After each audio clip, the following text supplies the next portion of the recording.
Magandang gabi muli sa inyong lahat at tayo magpapatuloy sa ating series ng Blessed to be a Blessing. At mayroong 4 na prinsipyo ako sa inyo ibabahagi patungkol sa pagpapala sa ibang tao. Una, ang pagpapala ay dapat dumaloy sa iba. Sabi sa Genesis 12:2, I will bless you and you will be a blessing to others. Hindi pwedeng sa iyo lamang huminto ang pagpapala.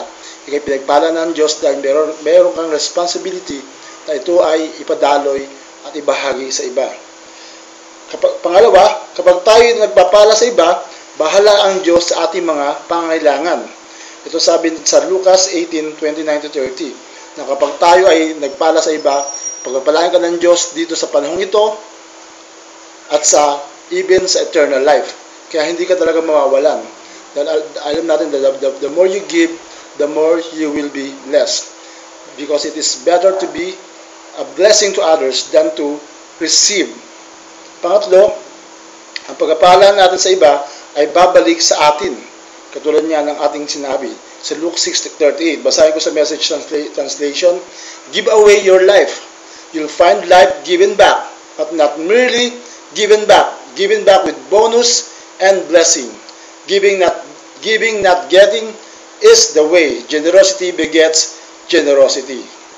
Kaya ibig sabihin, talagang as you give, you know for a fact na ikaw ay talagang super blessed dahil alam natin na hindi hinto ang pagpapala. At ang huli, habang ikaw ay mas pinagpapala, mas inaasahan ng Diyos na ito ay iyong ibabahagi sa iba. Luke 12:48, much is required from the person to whom much is given.